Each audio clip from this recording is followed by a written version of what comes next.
그동안의 주도주의 차익 실현이라고 생각하는 No. 시장도 약간 No. 그렇고 한국도 어떻게 생각하세요, 부장님 먼저? 전혀 동의 안 하고요. 그럼 장이 완전 끝난 거다? 그건 아니죠. 네. 그 시장 참여 거 보시면은 주도 섹터든 뭐든 하나씩 다 패면서 부러뜨립니다. 지금 화장품도 사실 다소 과하게 부러뜨렸잖아요. 그 자체가 시장이 자정적이 없다라는 얘기거든요. 이게 지금 시장이 좀 빠질 때 나오는 모습이긴 하거든요. 마지막인 것 같은 지저분함이 있고요. 그런데 안 마지막 같으신가 보네요. 안 마지막 같아요. 그렇게 되면 제가 사고 싶었던 그렇죠. 네. 좀 조정 좀 하면 사야지라고 하는데 조정이 과격하게 나옵니다. 그럼 사고 싶어 잠깐만. 무섭죠. 솔직히 시장이 이렇게 민감하게 작용할 건가? 라고 생각하는 내용들도 많습니다. 근데 그런 거 없습니다. 수급엔 장사 없다고. 네, 그래서 한번 훅 들어오게 되면 와르르 무너지면서 내 투자 심리 멘탈을 완전히 초토화시킨 다음에 그러니까 정신 하나 없어요. 이렇게 쭉 빠져버리게 되면. 원전 얘기로 가시죠. 업종에 오늘 사실 이게 핵심이니까 저가 매수 기회로 생각해도 될까요? 다시 한번 네, 기도하시고 일단. 기도 몇 번 하시는 거예요? 모르겠습니다. 좀 살려주세요. 뭐 여러 개가 있잖아요. 원전 짓는 사람도 있고 뭐 운영하는 한전도 있고 주기기도 있고 막 있는데 네. 무차별적으로 다 두드려 팼더라고요. 그렇습니다. 요거까지 같이. 이 내용을 자세히 보면서 한 번, 두 번 읽어보고 느껴지는 거는 솔직히 뭐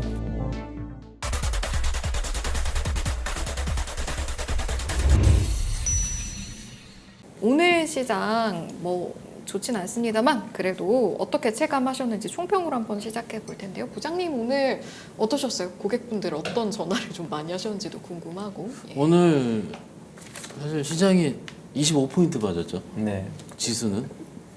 근데 개인적으로는 한 70포인트? 그런 느낌 있죠. 70이 더 될 수도 있을 것 같고요. 네네. 뭐 삼성전자가 다소 버텼고 버텼다고 판단하기도 좀 그러긴 한데 일단 멈췄으면 좋겠는데 뭐 요 정도 빠지고 걸로 시장의 하락이 멈춘다라고 하기에는 지금은 좀 급락했을 때만 좀 수급이 들어오는 것 같아서 조금 더 빠지면 안 된다 하고 오긴 왔습니다. 지금. 네. 예. 급락했을 때만 수급이 들어온다면 의미 있게 탄력성 가지고 올라가긴 좀 어렵고 언제까지 지지부진할지랑 걱정도 되고요. 총평 마찬가지로 여쭤볼게요, 대표님. 총평이요. 네. 기도하는 기도하는 마음으로, 마음이에요? 기도하는 네. 마음으로. 이상입니다. 근데 사실 상위 10대 종목만 보면 5개가 오르고 4개, 3개밖에 안 빠지고 하나 또 보합이란 말이에요. 네.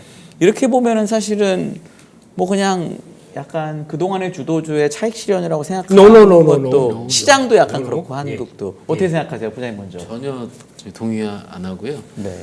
그럼 장이 완전 끝난 거다? 그건 아니죠. 네. 누구는 굉장히 빠르게 도망치고 싶어 하고요. 네.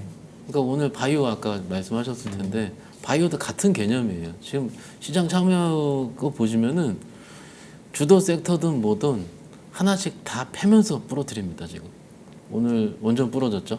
또 여러 가지가 이게 지금 시장이 좀 빠질 때 나오는 모습이긴 하거든요.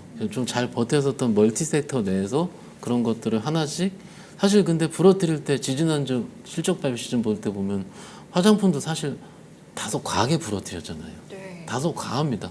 물론 그 종목마다 개별 내용은 또 다를 수가 있긴 하지만은 20%씩 뺐잖아요. 그 자체가 시장이 자정적이 없다라는 얘기거든요. 거래 대금이 작은 것하고 연결이 될까요, 이게? 그럴 수도 있죠. 네. 왜냐하면 거래대금 사실 지금 우리 보시면 시장이 만약에 빠진다고 말씀하시고 혹은 부담스러워서 말씀하실 때 논리는 2분기 실적과 두 번째는 우리 신용잔고잖아요.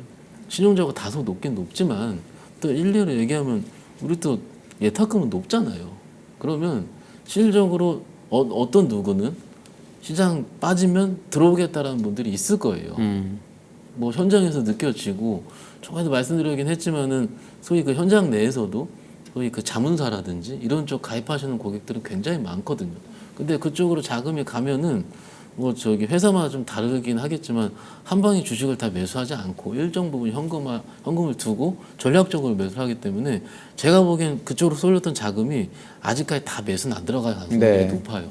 그런 것들도 일부 당연히 시장 대기 자금으로 남아 있을 텐데 그런데 어제 오늘은 조금 심했죠. 사실 어제가 더 빠졌고 오늘이 덜 빠지긴 했지만 개인적으로 오늘이 훨씬 더 빠진 것 같은. 물론 사람마다 다를 수 있어요. 다를 수 있지만은 이게 지수만을 보고 판단하기에는 그리고 시총 상위주만을 보고 판단하기에는 오늘 급락이, 오늘 시장 하락이 다소 좀 지저분하다. 근데 지저분하면 여기서 이게 마지막인 것 같은 지저분함이 있고요.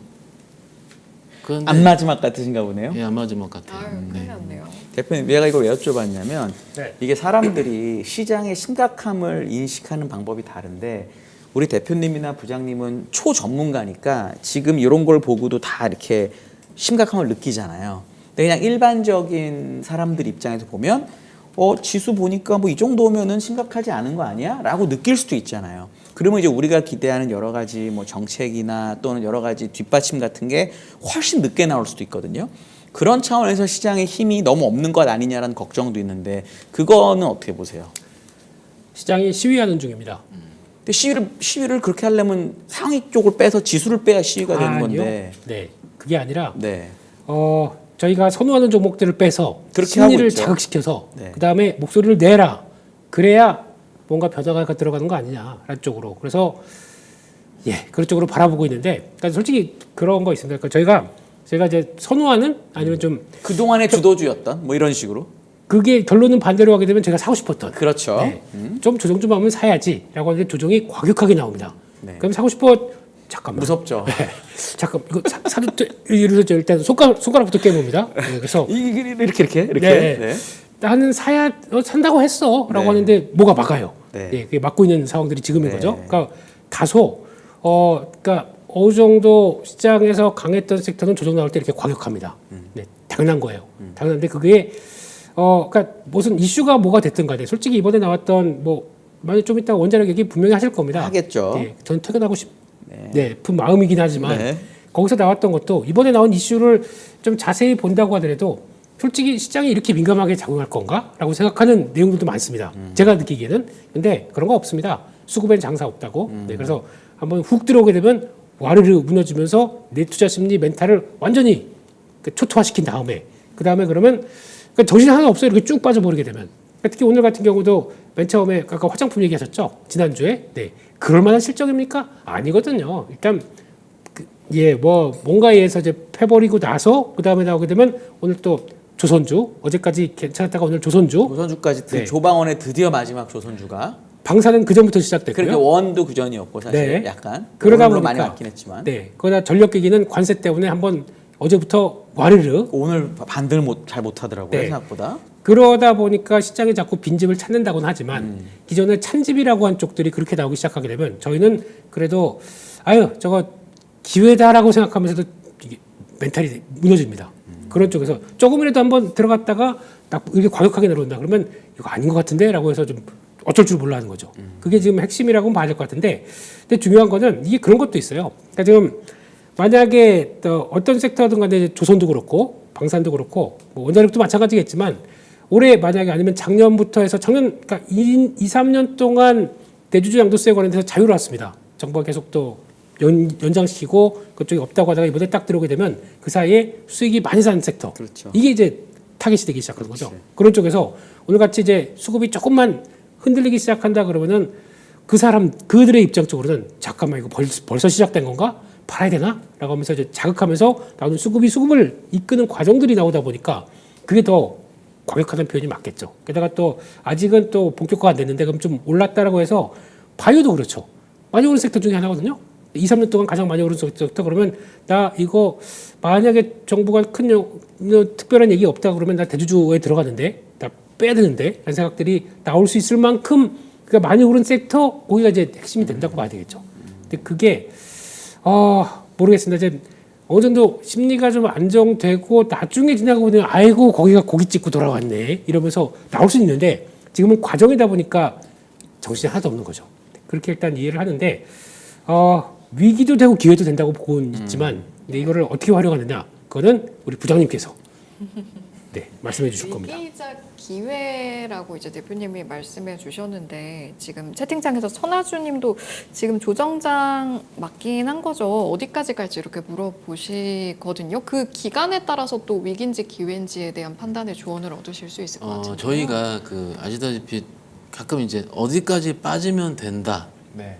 그러니까 여기까지 빠지면 PBR 뭐 0.9배든 뭔가 우리 지수는 여태까지 오르기 6월 전까지는 뭔가 이 정도까지는 내가 들어가도 된다가 일종의 암묵적인 신호가 있긴 있었어요. 네. PBR 0.8배 무조건 그냥, 들어가야 그냥 되고. 들어갈 수는 없잖아요. 뭐가 네. 있어야 들어가잖아요. 우리가. 무조건. 네. 혹은 장중에 몇 퍼센트 빠질 때 예를 들어 코스닥 입장에서 장중 4% 빠지면은 한 번은 들이대볼만 하다라든지. 그런데 지금 지수가 3,200이 넘어서면서 이게 지금 지지대가 3,100일지 2,900일지 모르는 상황이에요, 네. 사실. 그리고 오른 것 자체가 아시다시피 그 세법 개정안 기대감 혹은 상법 개정 기대감 여러 가지 것 때문에 다소 밸류에이션보다는 기대감 때문에 오른 증시이기 때문에 이것을 기대감을 어떻게 우리가 어떻게 받칠 수 있는 게 61선 닿을 때 사세요. 이걸 어떻게 얘기를 합니까? 그러기 때문에 시장 분위기 자체가 저는 이렇다 생각을 해요. 시청자분께 여쭤보신 것처럼 조정이 어디까지 올지 사실 그건 모르겠습니다. 그러면은 예. 증시로 그 코스피 지수로 말고 네. 주도주의 가격 옛날에는 삼성전자가 확실한 주도주일 때는 네. 뭐 전자가 얼마일 때, 네. SK하이닉스가 얼마일 때 사보세요 이런 게 있었잖아요. 혹시 지금 주도주 중에서 그런 거를 딱 볼 수 있는 종목 뭐 없을까요? 이 종목으로 나는 주로 시장의 타이밍을 잡는다라는 거 혹시 없으세요? 그게 예전에 있었는데 네. 오늘 좀 깨졌죠. 조선주에서도 A 종목. 조선이 원래 그랬었는데. 그렇죠. 이게 종목들이 그 섹터의 대장들이 있었는데 근데 네. 요즘은 조금 다른 게 조선 내에서도 안 오른 거 그 다음날 오르고 물론 내용은 있어요. 내용은 있긴 있지만 제가 봤을 때 순서로 봤을 땐 어제까지 안 움직였던 미포가 아니 저번 주까지 안 움직였던 미포가 어제 움직였는데 근데 뉴스가 양산이 되는 것 뿐이죠 사실. 그 전까지 한참 쉬어서 안 쳐다봤었던 한조회 한국전해양이 뭐 베트남 이슈로 올랐다라든지 사실 이런 것들은 시장에서 어떤 컬러에 대한 분위기로 보는데 그런 것들은 주도주가 이미 나와서 탄생을 하고 있을 때 그 A라는 그 핵심 종목을 보면서 판단하는데 지금은 일단 다 꺾여 있잖아요 한 번씩. 네. 그래서 그 주도 A 종목을 보긴 제가 보기엔 일단 지금 시장에서 좀 어렵다고 보고요. 그건 있을 수 있을 거. 언제 살까? 이거는 말씀드릴 수 있을 것 같은데 일단 그 세제 개편안 정리되고 정리되면 10억 그거요. 배당은 별로 배- 중요하지 않고. 둘 다 배당, 중요하죠. 둘 다 중요하다. 둘 다 중요한데 일단 지금은 시장에서 쳐다보는 건 오늘 이런 일이 있었잖아요. 아침에 9시 반에 저도 어떤 뉴스인지 모르겠는데 뭔가 그 관련해서 대주 관련해서 조금 좋은 플레이의 그 뉴스가 나왔었나 봐요. 근데 거기 30분 동안 쫙 맞아요. 오르더라고요. 그렇죠. 그게 사실 정부에서 공식적인 발표를 한 것도 아니고요. 그 내용 봤을 때 그 회의 내용에 그게 빠졌다라는 것 때문에 그 여러 가지 수만 가지의 팩터로서 움직이는 지수가 그 나름 거의 1% 움직였어요. 네. 지수 1% 움직이는 게 30분 동안 얼마나 큰 겁니까? 30분 동안 주식을 봤거든요, 제가. 완전 강세장이었어. 그때는 30분 동안은요. 그만큼 시장이 그 소식을 기다리고 있나 보네요. 그렇죠. 네. 지금은 현재 시장에서 원하는 거는 일단 대주주 관련한 뭔가 소식이 되겠죠. 네. 알겠습니다. 대표님 이제 그 장표 오면서 오늘 장 간단히 정리하시고 아까 얘기하신 원전으로 가시죠. 네? 그냥 하락이 있을 것 같아서 딱 업종에 네, 일단 오늘 시작은 다시 한번 네, 기도하는 기도하는 마음으로. 네. 네, 글로벌 증시는 잘 버팁니다 생각보다. 근데 뭐 물론 많이 올랐기 때문에 약간 차익 매물 나온다고 하더라도 그냥 마냥 부러울 뿐이고요.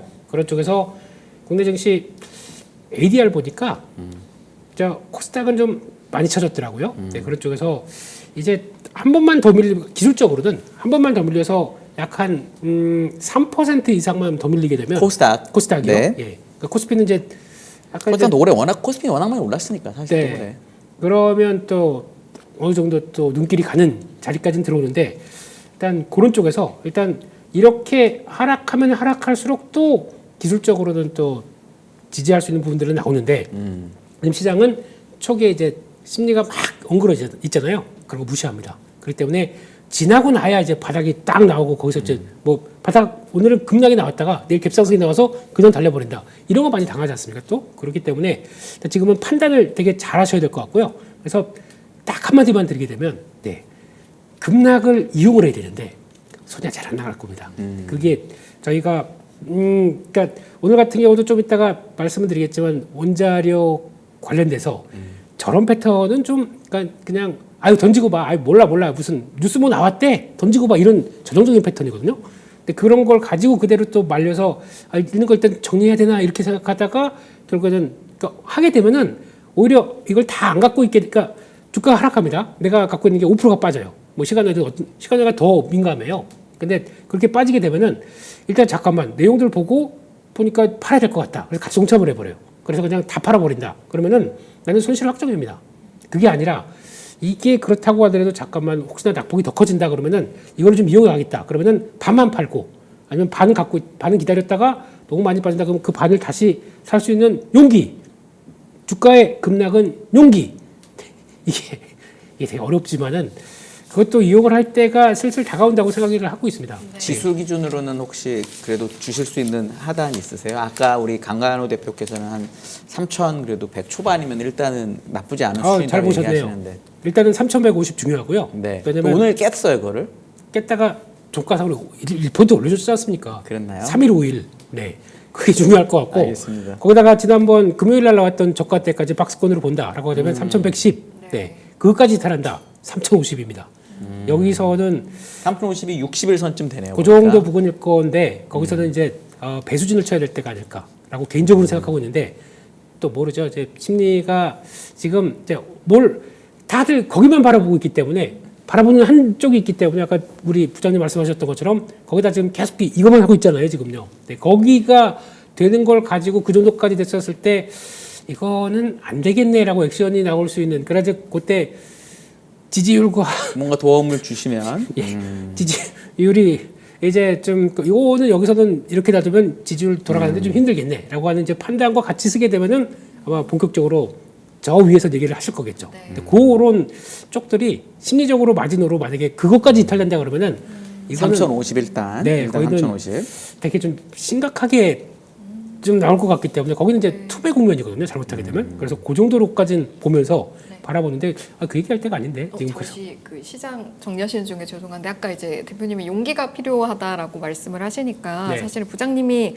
언제든지 살 수 있고 또 언제든지 팔 수 있어야 하는 시장이다라는 이슈를 또 가져오셔서 연관이 좀 될 것 같거든요. 그런 용기를 낼 수 있을지 어떻게 보세요?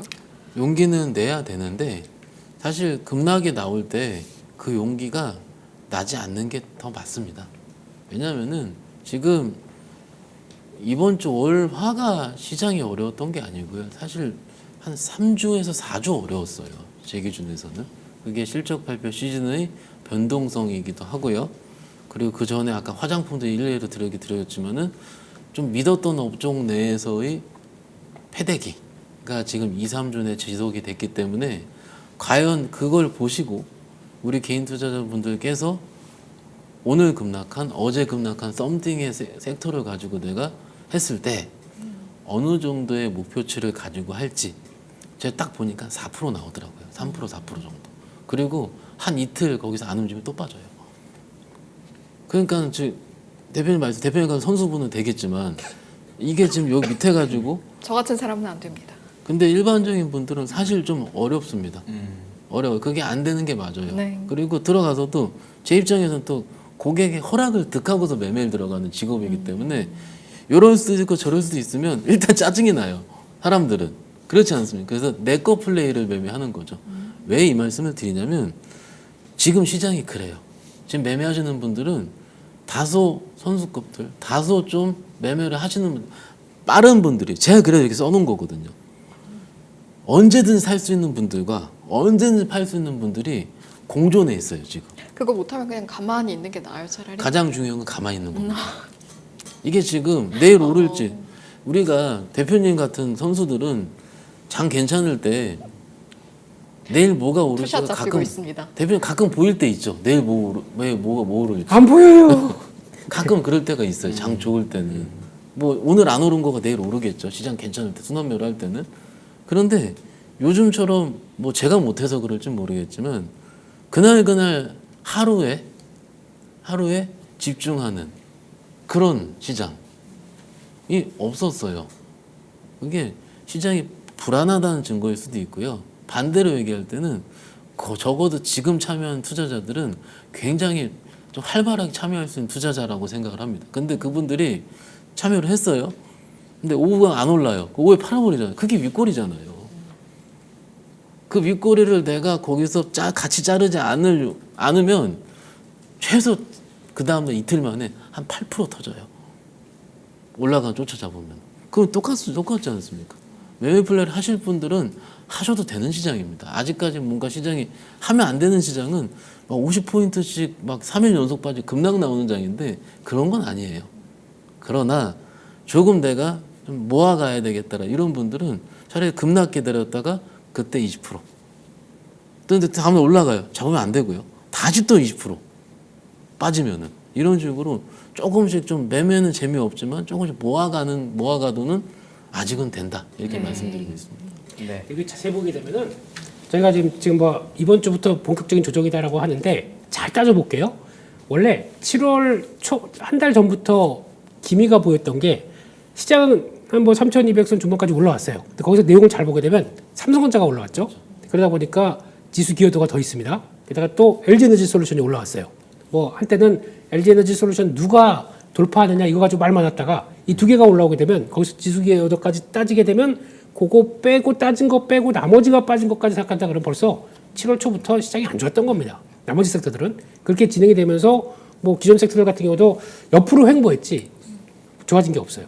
그런 관점에서 보게 되면 가장 많이 고점 대비해서 좀 질질질 빠지고 그래서 상반기에 좀 했었는데 제대로 재미없었다는 쪽이 어디냐면은 증권하고 지주입니다. 이 두 가지가 핵심이에요. 그러니까 고점 찍고 기간 조정 들어왔다가 그럼 이게 줄줄 빠지다가 정부의 기대감 없고 뭐 이제 아무것도 모르겠다 그러면 다 던져라고 해서 추세가 이탈했느냐? 솔직히 보게 되면 이탈 안 했어요. 증권주 같은 경우 지금 버티고 있습니다. 이 정도쯤에서는 뭐 나올 때가 됐는데 그래서 버티고 있어요.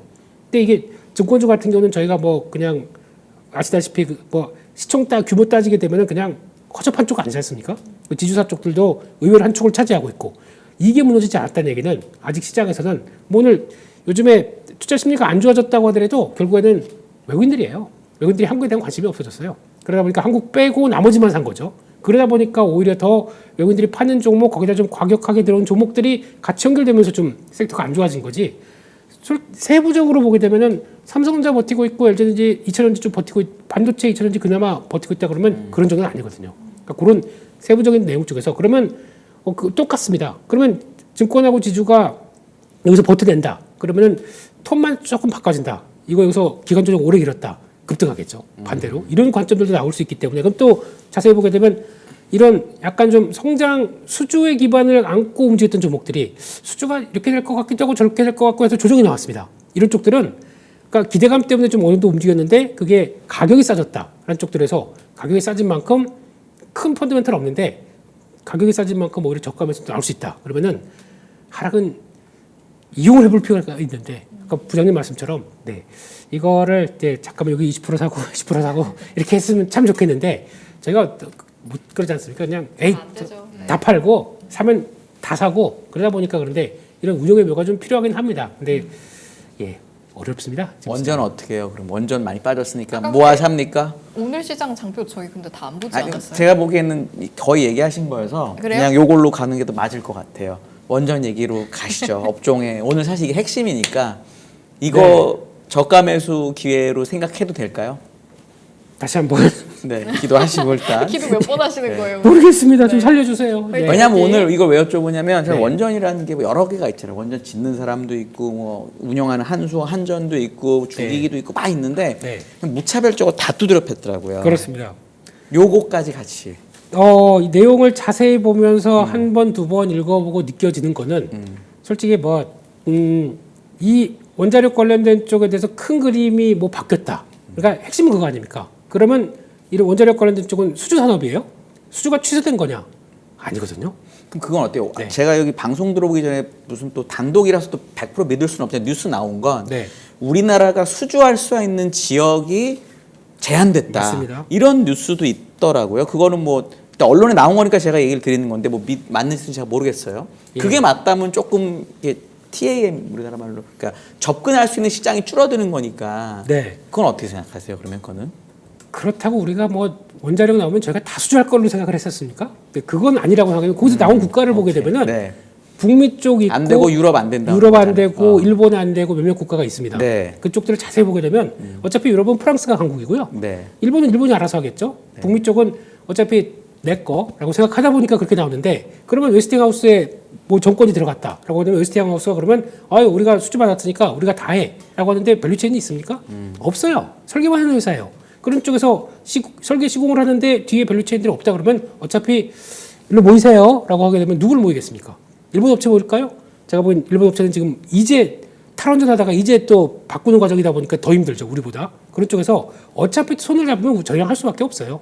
그런 과정 쪽에서 본다라고 하게 되면 오히려 그렇다고 하더라도 결국은 돌고 돌아서 들어올 수밖에 없는 구조라고 하게 되면 이거는 그리고 나머지 국가를 보게 되면 나머지 국가 쪽에서 보면 거기 안 되고 나머지 국가 뭐 동남아부터 뭐 중동 뭐 이렇게 돼 있더라고요. 이건 텃밭 아닙니까 저희?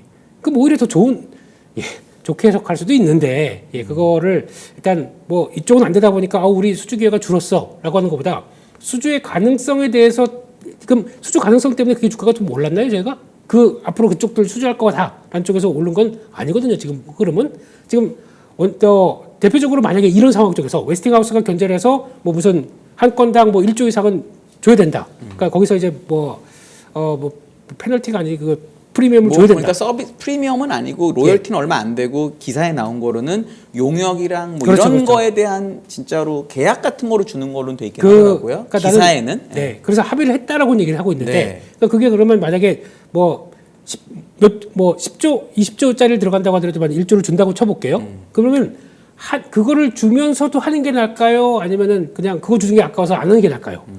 제가 보기에는 그냥 어차피 거기서 떡 자리 잡고 있고 그거 미국에 있기 말에 딱 있다 보니까 어차피 약소급의 서름이라고 생각하게 되면 그거라도 주고 하는 게 더 낫지 않느냐라고 하게 되면 가장 핵심은 이번에 그래서 체코 원전이 그렇다고 해서 뭐 파기된 겁니까? 아니거든요. 그리고 거기다 지금 그럼 두산에너빌리티 수주잔고가 지금 16조예요. 그중에서 4조가 복합화력 발전 관련된 가스터빈 쪽이고 나머지 4조가 지금 이쪽들입니다. 그 원자력 관련된 주기기 쪽 흐름들입니다. 그럼 그게 쪽에서 변화가 없이 거기다가 지금 2030년까지 앞으로 23조까지 더 늘어날 걸로 보고 있는데 거기서 그러면 그 부분들이 조금 좀 더 늘어날 그 부분들이 좀 약해졌다. 그거 가지고 주가의 밸류를 확 꺾는다. 이거는 좀 다른 문제 아닐까요? 너무 많이 올라서 비싸졌기 때문에 그냥 자동방으로 빠진다고 어떻게 생각하세요? 그겁니다. 그거. 제가 네. 보기엔 그겁니다. 거기다가 대주주 양도세 얘기가 또 살짝 들어갔겠죠. 나 많이 올랐는데 나 하다 보니까 지금 3배 먹어서 지금 보니까 나 10조가 넘어가네. 이것 중 10억 아닐까요? 아, 10조가 넘어가면 너무 죄송합니다. 생각만 해도 좋네요. 흥분해서 네. 다시 한번 네. 네. 10억 넘어간다라고 하게 되면 거기서부터는 이거 줄여야지 하는 물량이 나올 수도 있는 게 같이 촉발돼서 이렇게 나왔다고 봐야 될 것 같지. 그런 거 급하게 하면 우르르 나온다. 그러면 또 나 이제 만약 그러면 내가 8억대로 줄었어. 더 나올까요? 더 안 나오겠죠. 네. 그런 쪽으로 보게 되면 오히려 지금은 수주 기업이 수주를 확보를 통해서 크는 기업이 수주에 대해서 그렇게 민감하게 작용하지 않는다. 그러면 혹시나 이분 통해서 수익성이 조금 좀 의심이 된다라고 하게 되면 한국전력이죠. 수자원공사와 함께 그쪽들은 예상했던 것보다 좀 수익은 줄어들겠죠. 근데 그걸 가지고 이런 주기기 쪽이나 들어오는 이제 밸류체인 쪽들이 같이 뭐 그걸 통해서 너 우리가 좀 수익이 줄어드니까 너희들 좀 손해를 봐 이렇게 나올 건 아니지 않습니까? 그때 그거 가지고 주가에서 밸류가 이렇게 꺾인다? 이거는 조금 오버하는 국민들이 생각이 들어서 네 그렇다고 보고 있으면 무섭죠. 네. 두렵습니다. 네, 그래도 어느 정도 안정권이 들어오는지 좀 보면서 대응 준비는 해야 된다고는 생각을 하고 있는데 네, 내일도 네, 힘내겠습니다. 일어나면 마요, 그럼. 네, 힘내겠습니다. 예. 알겠습니다. 네.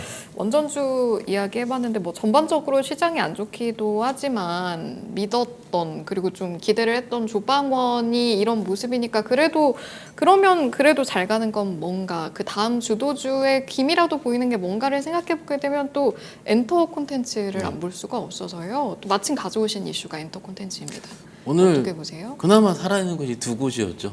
뭐 엔터야 살짝 꺾일만 하긴 했었는데 좀 요즘 시장이 눌리면서 같이 눌리다가 중국에서 뭐 일단 그 여러 가지 그 드라마 편성이라 이런 부분이 쿼터제로 나오는 할당이 내용들이. 될 수 예. 있다라는 사실 공식 발표는 없었고 어떤 얘기할 때 뭐 한한령 해제의 뭐 가능성 이렇게 하는데 중국에서는 공식적으로 한한령 얘기한 적이 없잖아요. 그러니까 좀 기대감이 들어왔다라는 건데 오늘 시장 통틀어 봤을 때 엔터라는 콘텐츠가 사실 관세랑 그렇게 크게 상관이 없는 이 말하기 편하게는 관세 무풍지대인 이런 것들이었잖아요. 그런데 사실 엔터만 얘기를 했을 때 지드는 좀 또 안 좋았거든요. 계속 뭐 사법 리스크라든지 이런 부분들이 또 불거져 나왔었고 그때까지 또 얘기를 해보면 또 거기 갖고 있는 투자자분들은 아우 지겹다고 하시는 거예요. 또 왜 지겨워요? 사법 리스크가 증가가 올라갈만 하면 나오니까 네. 그렇지 않습니까? 그러면 오늘 빠졌던 섹터도 사실 뭔가 리스크 제로인 섹터는 없잖아요. 그런데 지금 시장 자체가 뭔가 빠졌기 때문에 올라올 때는 그때는 그 리스크가 잘 안 보이다가 예를 들어 올라와서 좀 우리가 팔만한 수준일 때 혹은 팔아가지고 혹은 내가 다른 쪽 순환매로 내가 올라갈만 옮겨올 수준일 때 그때 리스크가 나오는 것 같아요. 항상 보면. 그러니까 좀 많이 올랐을 때 좀 차익 실현에 빌미가 좀 작용한다. 일단 지금 시장이 좀 결인 것 같고 뭐 컨텐츠랑 엔터는 좀 다르게 봐야 될 것 같습니다. 컨텐츠 같은 경우는 많이 빠지다가 이렇게 뿅 한번 오른 거고요. 엔터 같은 경우는 수렴했다 다시 올라가는 과정에서 나온 건데 이게 실적이 있느냐 없느냐 혹은 내러티브가 얼만큼 작동이 되느냐 이런 차이로 볼 수 있을 것 같고 개인적으로는 컨텐츠보다 엔터가 조금 더 유의미하게 연속성은 있을 것 같고요. 네. 컨텐츠는 지난주까지 차트 보시면 다 꺾여 있어요. 다 종목들이. 그리고 컨텐츠 내에서도 작은 종목들 오늘도 좀 뭐 혼자 생각은 아마 매매 많이 하셨을 거예요. 작은 종목들은 뭐 20%씩 올랐으니까는. 그런데 이게 지금 시장의 결 자체가 아까 말씀드린 것처럼 빠르게 하시는 분들은 공존한다 말씀드렸잖아요. 근데 그분들 윗꼬리 달리면 또 팔아요 오후에. 혹은 안 팔았다 칠게요. 그 다음날 NXT 하면 또 팔고. 그래서 요게 요즘 들어서 말씀드리는 게 오른 거 잘못 잡으면 크게 물린다. 크게 물리는 게 상승장일 때는 아시다시피 한 4, 5%, 3, 4% 물리기 힘들어요. 그런데 지금 같은 장에서는 이틀 만에 8%, 9% 한순간입니다. 3일 딱 지나죠. 20% 그냥 찍혀요. 개별 종목에서. 조선도요. 혹은 방산도요. 다 찍혀요. 그렇게 마이너스 20%가.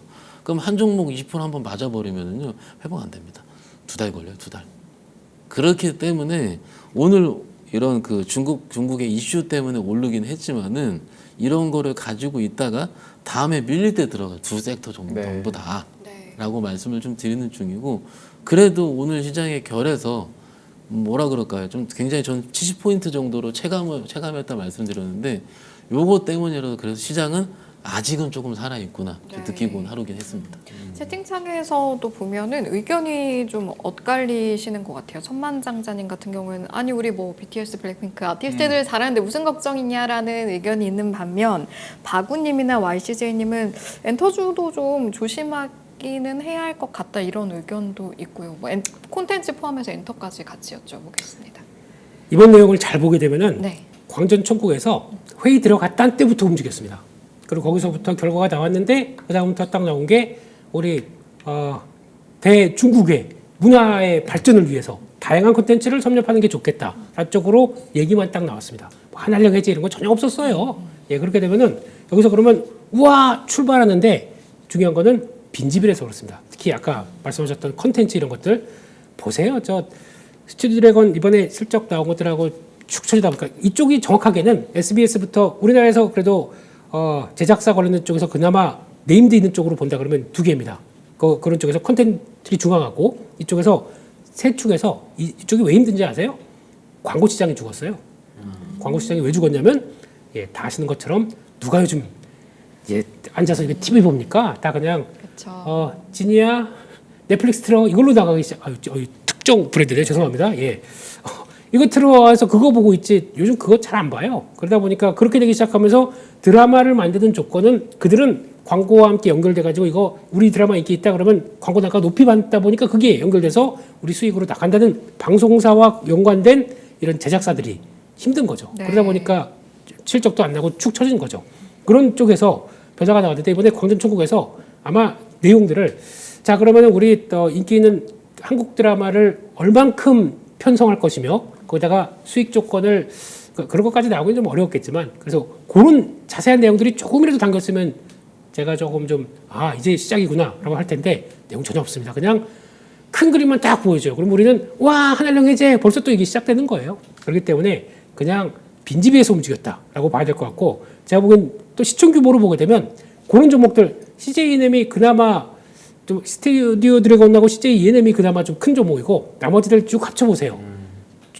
무슨 조도 한대요. 그러니까 조도 한 사요. 뭐 이렇게 한데 다 그런 쪽들입니다. 그러다 보니까 작은 시총 가지고 그게 움직인다라고 하게 되면 시장이 그냥 다른 것들 재미없다고 하니까 우르르 몰려간 거가 크다고 봐야 될 것 같고 거기서 이제 얘 들어가니까 사마네트웍스 가니까 나도 SMCNC가 왜 가는지 아무튼 뭐 그런 쪽으로 다 몰려갔다고 밖에 볼 수가 없기 때문에 그 작은 시총이 움직이는 거 가지고 주도 섹터다.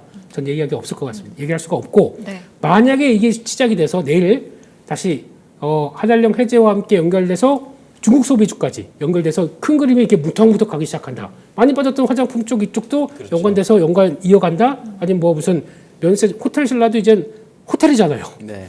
호텔 이것도 돌아간다라고 하면서 그런 쪽들이 중국 소비주까지 같이 연결돼서 움직인다 그러면 트렌드입니다. 이게 주도 섹터로 바뀔 수가 있습니다. 근데 지금 시총 가지고 주도 섹터다 얘기하기는 어렵습니다. 네. 네, 알겠습니다.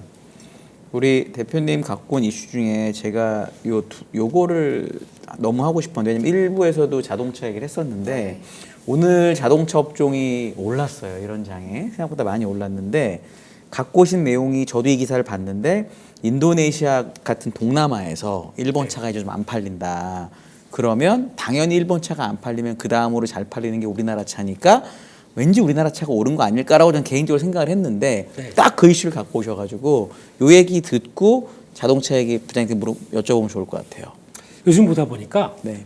현대차가 북미 쪽에서는 고전하죠, 당연히. 근데 고전까지는 아니고 그래도 점유율은 나쁘지 않습니다. 점유율 이익률은 말고 모르겠지만 판매량. 네, 그렇죠. 네, 판매량은 작년 동기 대비 항상 계산하다 보니까 네. 그쪽은 위축되는 게 사실이죠. 하지만 이게 잘 보시게 되면은 관세 받는 회사들 다 관세 다 맞아요. 맞아요. 네, 다 맞고 들어가다 보니까 다 힘들어요. 근데 거기서 점유율 따진다 그러면 현대차 그나마 선방하는 겁니다. 거기다가 그러면 어차피 관세 때문에 이제 다 눈치만 볼 거 아닙니까 자동차들이. 그러면 그동안에 격전지라고 했던 북미가 아니라 다른 데로 가자라고 해서 다른 쪽으로 막 재편되는 과정들이 나오다 보니까 요즘에 현대글로비스가 강한지 아세요? 조금 더 다변화되다 보니까 기존의 항로였던 북미 쪽과 연결되는 이런 쪽들이 아니라 다른 쪽으로 많이 가다 보니까 조금 더 바빠졌어요. 그러다 보니까 그 임금들이 조금 더 계산들이 가세가 되면서 좀 나오는 변화 이걸까지 생각하게 되면 현대글로비스의 강세를 좀 더 실적과 관련된 쪽들을 이해를 할 수가 있습니다. 그런 걸 봤었을 때 지금 같은 경우 일본 자동차가 원래 동남아가 텃밭이었어요. 네. 특히 이제 일본 하게 되면 거의 태국에서는 일본인들을 거의 약간 다른 천상계 쪽으로 그렇게 홍콩에만 가도 모든 택시가 뭐 토요타인데요. 네. 좀 오래됐지만 네, 오래된 그렇게, 토요타 크라운. 네. 그런 쪽에서 동남아 쪽에서는 거의 일본 차가 꽉 잡고 있었는데 그 중에서도 인도네시아는 더 꽉 잡고 있었는데 흔들리고 있다라는 쪽으로 나오고 있는데 그 중에서 보니까 일단 인도네시아 작년에 판매량이 13% 감소했지만 여전히 동남아 1위는 지켰고요. 하지만 태국에 이어서 동남아 2위 자동차 생산국인데 이쪽들이 지금 흔들리고 있습니다. 지금 보게 되면 전기차 판매량이 좀 늘어나고 있고 이쪽들은 일본이 전기차를 제대로 좀 그 라인업을 못 짜고 있다 보니까 거기서 좀 변화가 나오기 시작해서 이쪽이 어떤 쪽으로 가냐면 전기차가 중국 쪽이 중국이 한국이 아니었네요. 네, 네. 이게 핵심입니다. 그러다 보니까 우리는 그러니까 어차피 중국 자동차 보시게 되면은 싸지 않습니까?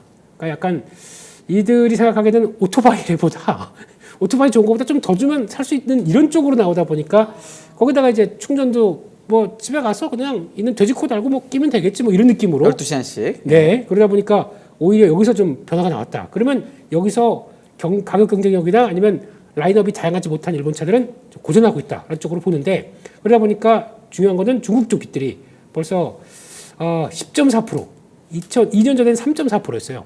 그러니까 이렇게 전기차 점유율이 그렇습니다. 네. 그러니까 중국 쪽들은 지금 자국이 막 포화 상태가 되다 보니까 유럽으로 가려고 그러는데 유럽에서는 또 벌써 때려 맞고요. 관세 반덤핑 관세 들어오기 시작해서 때려 맞고 그러다 보니까 확산되는 과정 쪽에서 이렇게 나온다라고 하게 되면 상대적으로 이게 일본이 영향을 받는 모습들이죠. 그래서 지금 점유율이 76에서 71%까지 네, 엄청 높았네요, 진짜. 거의 다시잖아요. 그러네요. 그러면 뭐 와. 떠였다 이거 하면서 예보했던 이쪽들 이게 빠지면서 결국에는 지금 어떤 변화까지 나오면 이거 보니까 더 그렇더라고요. 지금 미쓰비시 15% 감소했고요. 다이하스, 혼다, 스킷이 다 한 두 자릿수 이상. 뭐 혼다는 30% 이상 감소했네요. 이런 식으로 나오다 보니까 이런 변화가 결국에는 중국차에 이거를 또 어떻게 보면 좀 걱정을 또 해야 되는 게 우리도 BYD가 들어왔습니다.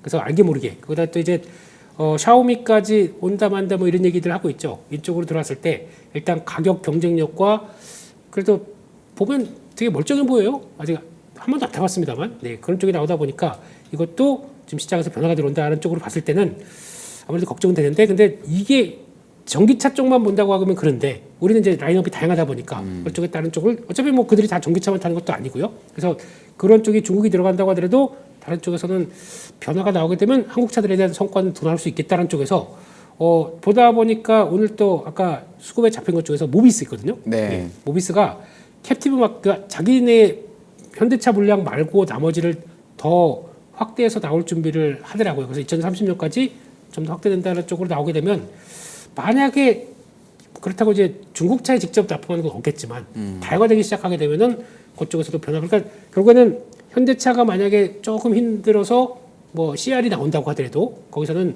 약간 극복할 수 있는 요인들이 좀 더 넓어진다. 그러면은 그것 안에 변화가 나올 수 있기 때문에 같이 보면서 요즘 글로비스가 너무 좋아서 이제 좀 약간 다양화되는 거 아닌가 하는 생각 쪽에서 바라보는 게 더 맞지 않나 싶습니다. 네. 알겠습니다. 오늘 이 기사 때문에 자동차 오른 건가요? 아니면 그냥 오른 건가요? 상대적으로 피할 수 있었던 섹터 그리고 뭐 기술적으로 봤을 때 이쁘죠 다 보고 그런데 개인적으로 죄송한 얘기지만 별로 크게 의미는 없다. 왜냐면 여기서 이렇게 오른 걸 가지고 내가 살 수 있을까? 그리고 다른 쪽이 지금 빠진 게 좀 더 매력이 있는 것 같은데 실적이 있거나 물론 현대차 좋습니다. 좋은데 지금 느낌은 사실 자동차를 내가 공략해야지라는 분들은 좀 내가 현금이 많아서 내가 좀 쉴 수 있는 거 이런 걸 좀 하는 분이지 딱 오늘 급락 때문에 혹은 시장 최근 하락 때문에 내가 뭔가 매매 플레이 해야지는 사실 아닌 것 같거든요. 네. 원래 들고 있으신 분들이 하는 거죠 어떻게 보면. 그리고 자동차 섹터에서 오늘 좀 특이했던 점은 하이브리드. 뭐 저기 뭐 증권사에서 이제 OBBBA 법안 때문에 아마 북미에서는 현대기아차는 하이브리드에 집중할 가능성이 크다. 이런 부분이 산업보고 나온 거 제가 아침에 보긴 봤거든요.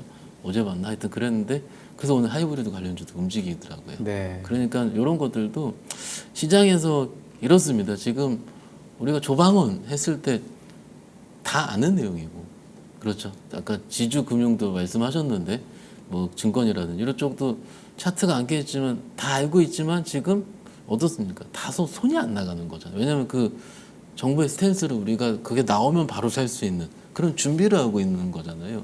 이럴 때 필요한 게 하이브리드 같은 새로운 아이디어긴 하죠. 오늘 바로 발동을 하긴 하더라고요. 그런 식으로 조금 뭔가 스탠스를 보일 때 좀 내가 좀 만약에 안 보이면은 안 하는 게 맞고요. 안 보이면 안 하는 게 맞고 그런데 이게 너무 생소하다. 이래서도 오히려 그런 쪽을 매수 타진하는 것도 일단 자동차 섹터 혹은 다른 섹터를 지금 장이 좀 이런 시장에서는 좀 맞는 거지 않을까 이렇게 말씀드리고 있습니다. 네. 사실 아까 이제 조방원 얘기하고 원전 얘기할 때 좀 여쭤볼까 싶긴 했는데 오늘 대표님 또 가져오신 게 현대 로템이거든요. 요거 가져오신 내용 보고 또 방산 이야기도 부장님께 여쭤보면 좋을 것 같은데요. 현대 네. 로템을 좀 주목해야 하는 이유가 있다고요? 이유는 없고요. 네. 노무라에서 이유가 있다고 하던데요?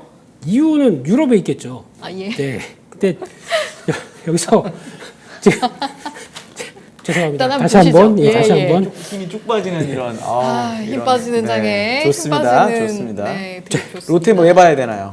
이런 시장 분위기 쪽에서 네. 네, 방산 이제 막 지금 분위기 쪽에서 러시아랑 우크라이나 이제 뭐 휴전 이제 들어간다 뭐 이런 분위기 쪽에서 근데 우크라이나가 미국 무기 산다는 얘기도 나오더라고요.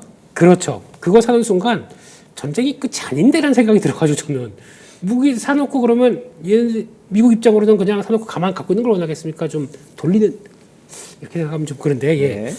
회전율을 높이는 걸 좋아하겠습니까? 그러다 보니까 명분은 이제 그렇게 만들어 간다고 하더라도 실리는 또 다는 게 있구나라는 생각도 들었는데 중요한 거는 이제 그런 분위기 쪽에서 그러다 보면 재건조 올라가고 방산주 빠지는 거 아닙니까? 그런 쪽에서 이 논리 가지고 방산주가 지금 지난주부터 계속 줄줄줄 밀렸습니다. 그래서 오늘 한화에어로스페이스 같은 경우도 살짝 중요한 지지권에서 살짝 지지하는 듯 마는 듯 하면서 이렇게 마감됐어요. 그런 쪽이다 보니까 이것도 고점 대비해서는 좀 밀린 거죠. 한 20% 정도 밀렸던 걸로 보는데 그런 쪽에서 노무라에서는 현대로템 같은 경우는 일단 신규 커버리지입니다. 요 정도면은 해도 돼라고 해서 바이로 나오기 시작하네요. 요게 내용들을 한번 잠깐 보게 되면은 목표가는 한 26만 원, 한 지금 사면은 50% 먹는다. 이런 아무것도 안 중요합니다. 목표가가 뭐가 중요합니까? 그런 쪽인데 내용들을 보게 되면은 신규 수주 파이프라인 들어올 거고 거기다가 2028년까지 연평균 30% 영업이익이 늘어난다. 요게 제일 중요한 것 같아요. 그거를 추정했다는 얘기들을 그럼 어떻게 들어오느냐 봤었을 때 중요한 거는 지금 동종이 아마 다른 쪽들은 다 비싸니까 뭐 거기서 그렇다고 해서 여기 지난번에 나왔던 로키드 마틴 이런 거 들어오면 안 되고요. 우리나라 게 지금 30배가 더 넘으니까 그렇습니다. 얘가 예. 20배라는 게 싸다는 거겠죠? 그런 쪽들이고 네. 거기다가 또 그나마 좀 멀티플 비싸게 나오는 유럽 회사들이나 이런 거 비해서는 그나마 낫다 뭐 이런 쪽들은 나올 수 있는데 그런 쪽인데 더 중요한 거는 어차피 이런 수주에서는 수주가 중요합니다. 그러다 보면 수주장부가 일단 백록으로 한 475% 올해 들어올 걸로 보여지고 있는데 그거는 물론 폴란드 2차 수주가 나오다 보니까 거기도 플러스 알파가 된 게 있겠죠. 그런 쪽에서 거기서 잔여 쪽과 중동 A라고 나왔습니다. 요게 이제 궁금한 거죠. 그거를 이제 그들은 추정을 해서 결국에는 해외 올해 한 70조 가까이 이렇게 계산을 하네요. 70조까지 한다는 게 아니라 할 여력이 있는 시장이다 이런 거죠. 요게 궁금해요. 요게 이제 어떻게 나오는지가 궁금한데 그들 뭐 아는 게 있나요? 뭐 A라고 하야 몇 나라 없으니까 큰 나라 몇 개 중에 하나겠죠 뭐. 아프리카? 중동 아프리카? 아이, 네. 뭘까요? 이거 궁금해 죽겠는데. 네. 예. 아르헨티나? 네. 넘어가겠습니다. 중동입니다. 네. 그래서 이렇게 되기 시작하게 되면은 또 베스트 시나리오가 페루, 루마니아, 슬로바키아 동시 수주. 네. 아주 뭐 확장적으로 나오네요. 근데 그렇게 나오기 시작하는데 거기서 나오게 되면 2028년까지 85%까지 커진다. 이렇게까지 확장을 하는데 이거는 뭐 가봐야 되겠죠. 이쪽들이 루마니아, 슬로바키아입니다. 그러면 이제 동유럽 쪽에서 러시아에 좀 이제 약간 격돌할 수 있는 나라들 쪽에서는 우리도 급한데 이런 쪽들이 나오다 보니까 이렇게 나온 것 같고 또 나와서 중동 A 넘어가겠습니다. 네, 그런 쪽들을 보는데 레오파드 대비해서 한 40% 저렴하다. 거기다가 또 다 아시는 것처럼 타게 되면 우리 납기 잘 맞춘다. 이런 부분들이죠. 그런 쪽에서 뭐 나오는 것들과 같이 봤었을 때 아까 보니까 중동 A하고 옆에 사우디인 거 보니까 A가 사우디는 아닌가 보네요. 그렇게 추정할 수 있겠네요. 저걸 보면. 네. 몇 나라 진짜 없는데 GCC 6개국밖에 없으니까. 네, 큰 나라는. 추정을 하고 싶어 죽겠는데 네. 아무튼 사우디 아니라는 거 저거 보면. 네. 아니면 좀 뭐 C나 B를 하지 왜 A로 했을까 이런 생각도 들고 있고 네. 별 중요한 거 아니지만 이제 네. 그렇게 나올 것 같다라는 쪽에서 봤을 때 일단 뭐 전망들은 그래서 뭐 이런 건 다 아시는 얘기들이고 그러다 보니까 내년 같은 경우도 일단 올해보다는 한 10% 13% 정도 늘어나는 쪽으로 그러니까 그걸 반대로 보이게 되면 그러니까 성장률로 보게 되면 약간 슬로우하게 되는 거죠. 그럼에도 불구하고 그 매출과 함께 나오는 부분들은 여전히 성장은 된다. 어디 포인트를 맞추냐에 따라서 다른 것 같아요. 그런 쪽에서 바라보고 있는데 아이고 그런 쪽에서 일단 결론적으로는 그거 같습니다. 그 지금 올해 인도하는 거와 그리고 또 추가적인 수주 여기서 얼만큼의 구체화를 보여주느냐에 따라서 하반기에 혹시나 그러면 한번 툭 들어오느냐에 따라서 분위기는 바뀔 수 있다라는 쪽들인데 결론적으로는 그냥 그런 것 같아요. 만약에 지금 러시아 우크라이나 전쟁이 끝난다고 해서 러시아가 그러면 우리 이제 평화의 시대 그런 식으로 나갈까 아니면 다음 또 뭘 보고 있을까라고 생각하게 되면 그러면 그렇다고 해서 지금 각국의 국방비 지금 트럼프 대통령은 일본 가지고 뭐라고 하지 않습니까? 니네 왜 국방비 인상 안 해? 증액 안 해? 라고 하면서 약간 압박을 넣는다는 얘기는 니네가 알아서 해라 라는 쪽으로 나왔을 때 이유도 그렇고 다 국방비는 다 증액을 하는 쪽으로 가는데 거기서 그러면 필요한 무기를 채워야 되겠죠. 그런 쪽에서 한국이 어떤 역할을 할까라고 하게 되면 수주의 기회는 더 높다는 게 결론이 아닐까 싶기 때문에 그건 이제 스토리죠. 그거를 하나씩 조금만씩 보여주기 시작한다 그러면 그때부터는 반응할 것 같은데 그 사이에는 이제 하향 정책 쪽에서 강력 메리트가 나온다. 그런 거는 한번 이용해봐도 되지 않을까? 그래서 개인적으로는 재건보다는 재건은 건설 기계는 봐야 될 것 같고 재건보다는 방산 네. 이렇게 보고 있습니다. 현대로템 포함해서 방산 부장님은 어떻게 보세요? 방산 지금 좋게 봅니다. 뭐 제 섹터 좋게 본다 말씀을 드리기 조심스럽긴 한데 개인적으로 지금은 빠진 거를 좋게 봐야 되는 시기가 맞습니다. 기본적으로. 그런데 얼만큼 내가 싸게 살 수 있는지가 중요할 것 같고 개인적으로 제일 답답한 거는 종전할 것 같아서 재건 사고요. 그렇죠? 전쟁 터질 것 같아서 방산주산이 가장 어리석은 것 같습니다. 진짜로 말도 안 되는 거네요. 정말로. 왜냐면 약간 집심장수와 우산장수 뭐 이런 거네요. 약간. 오늘 그렇기 때문에 오늘 저기 방산이 빠졌다고 추측된다는 분들도 있는데 그 어제는 뭐 종전 안 할 것 같았나요? 그 주말부터 계속 얘기 나왔잖아요. 왜냐면 그때 제가 아까 잠깐 여쭤봤는데 우크라이나가 미국 무기를 산다는 게 결국은 유럽에서도 유럽 무기 사고 우크라이나도 미국 무기 사고 이러면 결국 또 아까 원전하고 비슷하게 지역이 제한될 수 있다라는 걱정이 혹시 반영된 건 아닐까요? 뭐 일부는 있을 수가 있죠. 네. 그런데 사실 우리가 지금 그런 지역 때문에 주가가 그 전에 올랐던 건 아니었고요. 네. 수주가 계속 지속되는 것 때문에 그 확장성 때문에 올랐던 거기 때문에 이게 올해 끝날 수주가 아니지 않습니까? 아까 로템 자료 다 보셨다시피 그리고 최근에 라인메탈도 살짝 슬로우하긴 하더라고요. 네. 그런데 라인메탈 제가 레포트 나온 거 어제 건가 보니까는 그쪽이 슬로우한 이유가 한국 업체들이 유럽에 침투하기 때문이라고 슬로우한 내용이 써 있더라고요. 그 우리가 왜 빠져요? 라인메탈 빠진다고. 그러니까 굉장히 재미있는 현상들이 일어나고 있는 겁니다. 아까 그 재미있는 현상이라는 게 아까 종전한다고 재건 그거랑 똑같은 얘기예요. 사실은 제 기준에서는 수주가 있으면 얼만큼 내가 싸게 사고 그 산업이 성장하고 있는가 이걸 보면서 우리가 베팅을 해야 되는 건데 지나치게 스토리성에 대해서만 우리가 매매를 하고 있고 그 뉴스 플로우가 그렇게 계속되기 때문에 오히려 터져요. 이게 아까도 제가 말씀드렸지만 지금처럼 지금 조정 뭐 일부 시장이 뭐 횡보 이럴 수 있다고 칩니다. 그런데 강세장일 때도 터지는 계좌들은 나옵니다. 언제 터지냐면 이렇게 매매해서 터집니다. 종전 나올 때 또 재건사고 이런 식으로. 근데 오늘도 여러 섹터 오늘도 그렇고 어제도 그렇고 섹터들 보셨지 않습니까? 그거 악재날에서 털리면은요 죽어도 못 사요. 그리고 계좌에 이만큼의 멍이 들어 있어요. 근데 그 멍든 거 있잖아요. 그거 회복하는데 대표님 오래 걸리죠. 오늘 기도를 많이 하십니다. 예, 네. 그러니까 이게 예를 들어 3, 4%, 4, 5% 손절은 괜찮아요. 그런데 이게 잘못 맞으면 한 15%, 20% 맞거든요. 근데 15%, 20% 맞을 때 뉴스 딱 보면은요 정말 안 좋아. 특히 이제 그 업종에 대한 뭐 정확한 이해가 없이 오늘 제 이 얘기를 너무 드리고 싶은 거였어요. 사실 볼 때 없이 NXT에서 터지기만 하는 거. 요즘 계속 그랬지 않습니까? NXT에서는 많이 오를 때 파는 용도입니다. 제 기준에서는.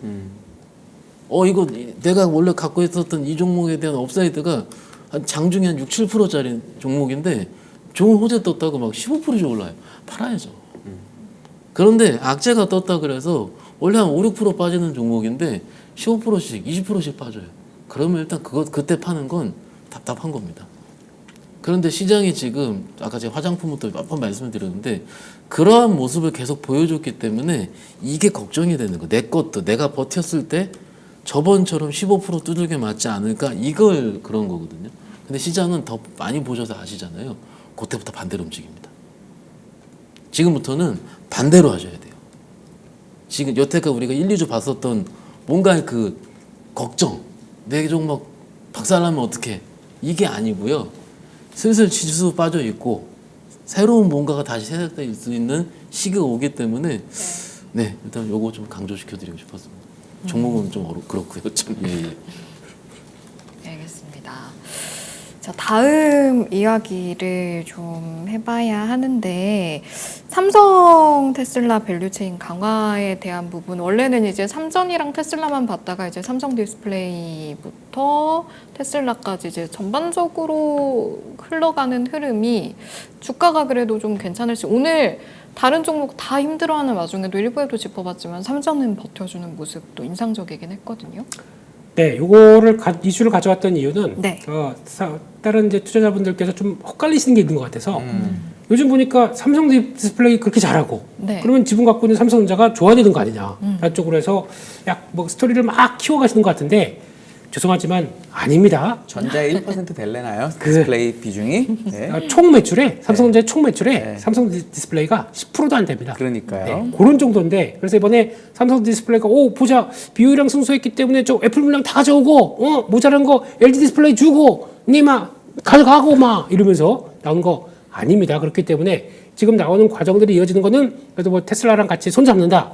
일단 그림은 그릴 수 있습니다. 그러면 이제 테슬라가 어차피 테슬라는 가격 경쟁력, 그러니까 우리한테 가장 잘 그리고 또 우리 입맛에 맞게 잘 해줄 것 같고 또 내가 가격 경쟁력이 있고 그러다 보니까 삼성을 택했다고 보시는 게 더 맞아요.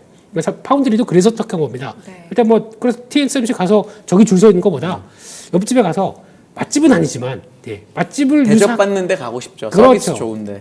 딱 가니까 어서 오십시오 이러면서 네. 왜냐하면 TSMC는 가도 네. 거의 문전박대급이에요. TSMC면. 아니, 저기 테슬라는 앉으세요. 네. 앉으세요도 아닐 수도 있어요. 응. 엔비디아 고객이 너무 꽉 차 있어가지고. 그렇죠. 그러다 보니까 오히려 그런 차원 쪽에서 테슬라의 대접을 위해서 이렇게 나오는 과정들도 될 수 있는데 그러면 그러다가 이제 옆에 맛집 유사한 집도 점점 더 커져서 이제 음식을 잘할 수 있잖아요. 계속 먹다 보면. 그렇죠. 손님 그래서 생기면. 우리 맛도 늘었습니다. 그러니까 그쵸. 고객들이 는다 그러면 그 다음에는 테슬라한테 이거 할 수 있는 거죠. 그런 쪽이 올 때까지는 아직은 조금 더 고객들이 필요하다. 그런 관점적으로 보시는 게 맞을 것 같고요. 그러다 보니까 이제 2027년부터 8인치 OLED 디스플레이를 공급한다고 하더라고요. 이게 어디 들어갔나 봤더니 OLED 쪽들의 옵티머스의 얼굴. 네. 여기 보게 되면은 라이트, 레프트 하면서 뭐가 있대요. 자세히 안 봐가지고 모르겠지만 빨간불, 파란불이 들어오네요. 네. 빨간 깃발 들어, 파란 깃발 들어. 그런 느낌이죠. 예, 그런 쪽에서 들어오기 시작해서 아마 젠3부터 2세대, 3세대부터는 디스플레이를 탑재할 것이다. 그러면 반대로 말씀드리게 되면 업그레이드된 테슬라 옵티머스 버전이 2026년 7년부터는 나온다는 얘기겠죠. 그래서 그거까지 생각해 볼 수 있는 쪽이고 그리고 또 그것도 있어요. 8인치입니다. 요거 디스플레이 공급해가지고 원래 삼성 디스플레이가 아시는 것처럼 TV 빠! 이만한 걸 하기 시작해서 가는데 성장이 멈췄어요. 가전을 누가 지금 그렇게 보다 보고 하겠습니까? 아직까지 이쪽 가전 쪽에선 뭐 여전히 삼성, LG가 꽉 잡다고 하는데 IFC몰에 있는 샤오미 매장 가보게 되면 깜짝 놀랍니다. 거기 미니 LED 쪽 보게 되면은 75인치가 가격이 200인가 300만 원대예요. 네. 왜 이렇게 싸? 그래서 근데 물론 전시품일지 모르겠지만 네. 이거 제가 같이 한번 다녀와 볼게요. 네. 다녀와 보세요. 그거 산다 그러면 그거 가져가세요. 그러면 이거 들고 가야 됩니다. 네. 그럴지 모르겠지만 이제 그런 쪽에서 경쟁이 될까라는 생각이 많이 들어서 아무튼 그렇게 나오는 것 같고 그래서 결국에는 일단 뭐 이렇게 되기 시작하게 되면 지금 이제 또 테슬라로 확정된다. 그러면은 추가적으로 삼성전기는 이제 뭐 그 들어가는 기판 이것부터 또 이제 카메라 또 자율주행 카메라 이런 쪽이다 보니까 삼성그룹들에 대한 전략적으로 제휴하는 측면들이 많아진다라는 쪽들은 나쁜 건 아니죠. 나쁜데 정확하게 이익을 따진다. 그러면 생각하는 것보다 제가 생각하는 것보다는 그렇게 크진 않을 수 있다. 그런 것들을 염두하시면서 보시는 게 좋겠다. 이렇게 말씀드리겠습니다. 네. 알겠습니다. 이거에 대해서 코멘트 없으실 것 같아요, 부장님. 별로 없습니다. 예, 제가 봐도 없는 게 맞는 것 같습니다. 예. 이걸로 스토리를 당장 적용하기가 어려워요. 그러니까 특히 매매 관점에서 봤을 때는 그냥 OLED 하면은 사실 몇 년 전에 진짜로 잘 매매했죠. 소부장 이쪽 말씀드리는 건데 그쪽을 오랜만에 이슈 나와서 제가 한번 쫙 뒤져봤어요. 뒤져봤더니 싼 종목이 많더라고요. 네. 11배짜리, 10배짜리. 그러니까는 기존 우리가 알고 있던 소부장에 있는 반도체 소부장에 있는 파운드리보다는 사실은 밸류 쪽은 좋긴 좋아요. 그런데 제 핵심은 이겁니다. 안 들어오더라고요. 지금 시장 참여자들이 이런 아이디어는 알아요. 그런데 막상 이것을 뭐 예를 들어 이성적으로 생각을 하려면 지금 옵티머스에 27년도에 들어가? 당장 25년도도 힘들어 죽겠는데 이런 거잖아요. 그런데 또 막상 움직이기 시작을 하면 이제 그게 그 내러티브 스토리가 작동을 하나요? 일단 해볼까? 거기에 1순위가 되는 건 그중에 싼 거. 그게 이틀 전에 한 번씩 저번 주에 움직이긴 했더라고요. 그런데 이틀 동안 최근에 또 안 들어오더라고요. 그러니까는 시장 참여자들이 지금 시장 측면은 뭐냐면 내용은 다 알아요. 내용은 다 아는데 이것이 지금 기관이 매수로든 외국인이 들어오든 시세가 붙어서 연속성 있는 걸 확인은 한 다음에 매수를 하는 편이라서 그 자체를 내가 지금 발동하기에는 조금 시간이 걸린다. 대신 이런 것들이 없는 것보다는 당장 아니더라도 내년 내후년을 뭔가 스토리를 자극시킬 건 맞기 때문에 천천히 지금부터 살펴보자 보는 게 어떨까 싶습니다.